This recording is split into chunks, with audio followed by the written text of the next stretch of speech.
আপনি ভুলে গিয়েছেন আপনি যখন ছোট ছিলেন আপনার বাবা ঘরের মধ্যে বলতো আমার ছেলেটা লক্ষ্মীপুরে থাকে, ঢাকায় থাকে, চিটাগংয়ে থাকে, মেসের খরচ দিতে হবে। আপনার মাকে বলেছে শোনো তোমার ছেলেটা ভালো করে পড়ুক, আমরা ঘরের মধ্যে ডাল ভাত খাই, খরচ একটু কমাই যাতে আমার ছেলেটা পড়াশোনা করে। এইভাবে করে কষ্ট করে করে আপনাকে পড়াশোনা করিয়েছে। এই বাবা মা এমন ভালোবাসা আপনাকে দিয়েছে, দেখবেন বাবার চাইতে মা আরো বেশি। আপনি ঢাকায় পড়েন, চট্টগ্রামে পড়েন, দেখবেন যারা ছাত্র আছেন কথাগুলা মিলবে। আপনার বাবা আপনাকে হাতে 5,000 টাকা দিয়েছে, মেসের খরচ 5-6,000 গুনে গুনে দিয়েছে, যা লাগবে তাই দিয়েছে। মা খেয়াল করে আরে ছেলেটা যদি আরো 500-1,000 টাকা বাড়তি পাইতো নাস্তা করতে পারতো। মা এটা খেয়াল করে বাড়ি থেকে বের হওয়ার সময় মা বলে এদিকে আয়, ওই যে বাড়ির মধ্যে মুরগির ডিম হাঁসের ডিম বিক্রি করা কিছু টাকা, এটা মা তার আঁচলের মধ্যে বেঁধে রাখতো, লুকায় রাখতো। অথবা মাসের পর মাস জমায় আমার ছেলেটা বাড়ি আসতে 200 টাকা, 300 টাকা, 500 টাকা দিব। এই যে যাওয়ার সময় আবার মা আপনার হাতে দেয়। এখন আপনার সময় এসেছে ফিরিয়ে দেওয়ার। আপনি বাজারে যাবেন, বলার দরকার নাই, আসার সময় বাজার করলে লুকাইয়া আব্বা আম্মার জন্য কিছু আনবেন, বাবা মায়ের জন্য কিছু আনে। বাবা মায়ের রুমে ঢুকে যাবেন, ঢুকার পরে দেখবেন আবেগ কাকে বলে, আমি আমার নিজের কথাটাই বলি।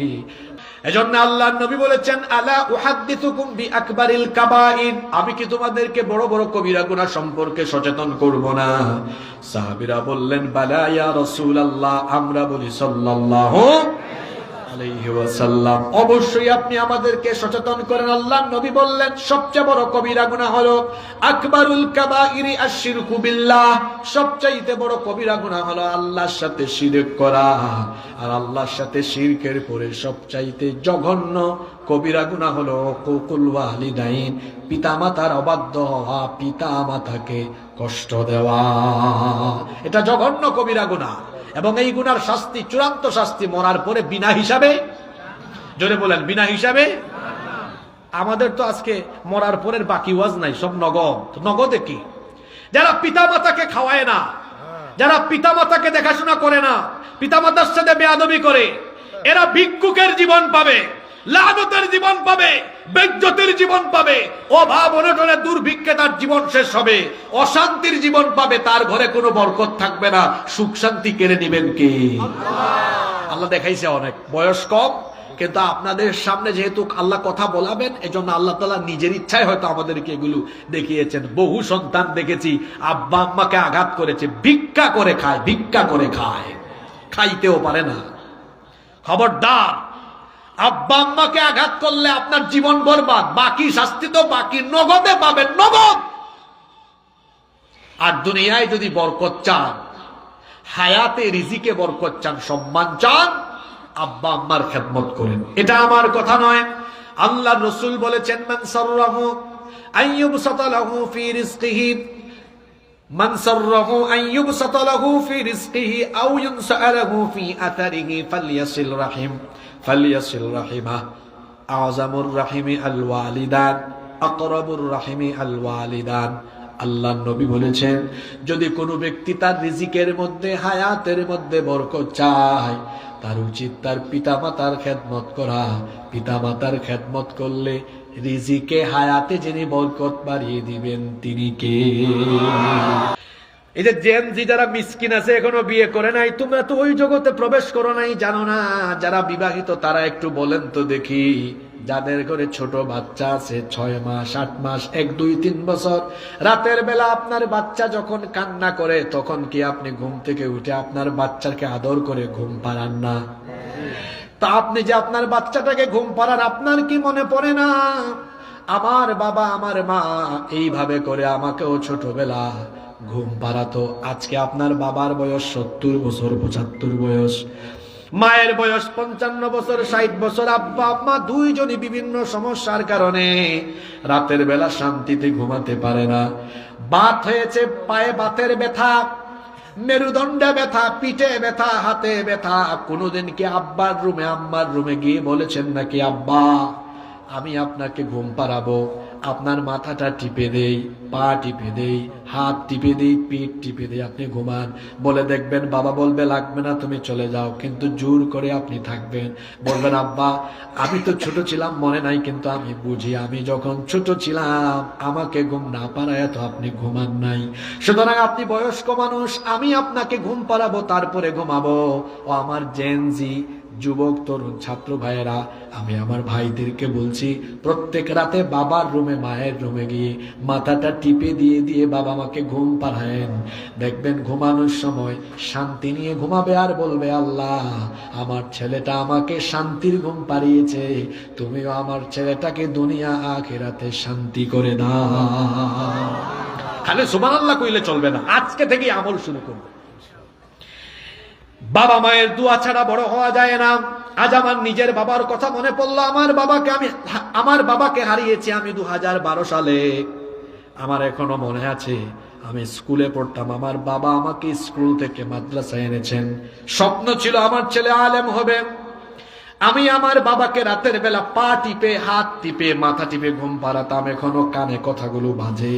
আমার বাবা প্রত্যেক রাতে ঘুমানোর সময় বলতো আল্লাহ আমার ছেলেটা আমাকে কত আরাম দিয়েছে, তুমি আমার ছেলেটাকে আরাম দাও, সুখ দাও, আর আমার ছেলেটাকে আলেম বানায়া দাও।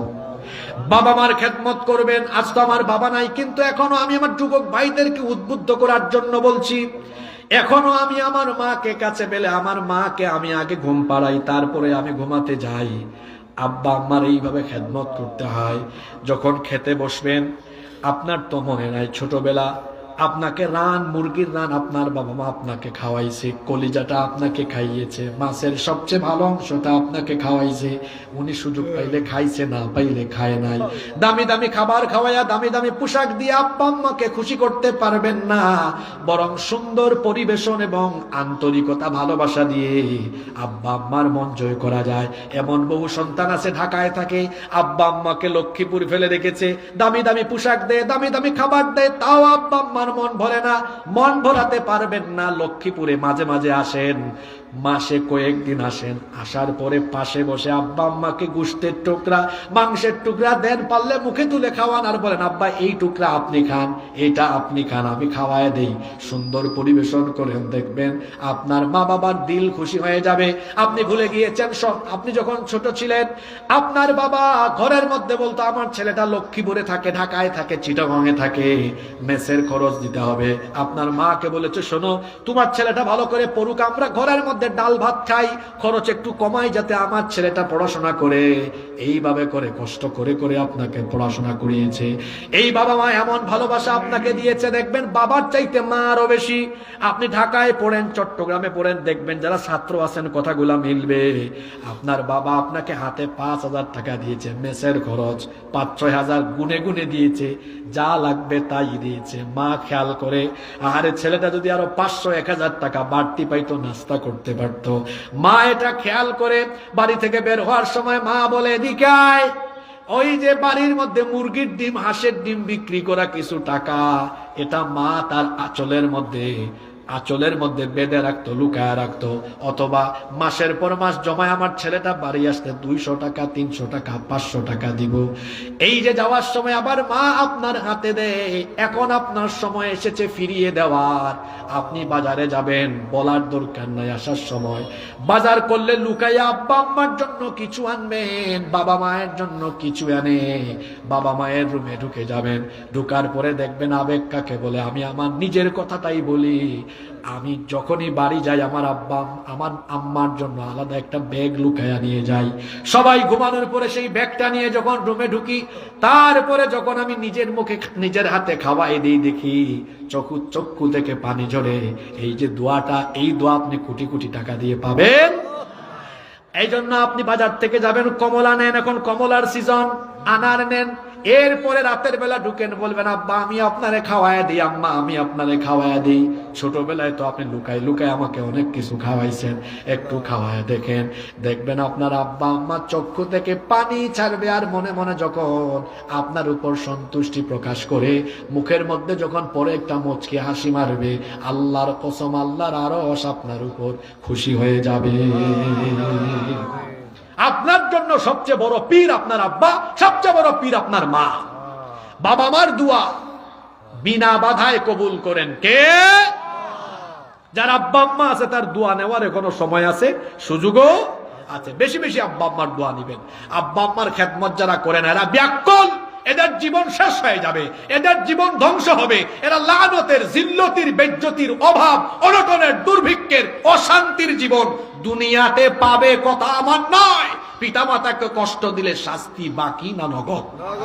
জোরে বলেন, বাকি না নগদ? আব্বা আম্মাকে কষ্ট দিবেন? যুবক ভাইরা যুবকের মতো আওয়াজ দেন, আব্বা আম্মাকে কষ্ট দিবেন? কষ্ট দিয়ে না। আব্বা আম্মার পায়ের তলায় জান্নাত রেখেছেন কে?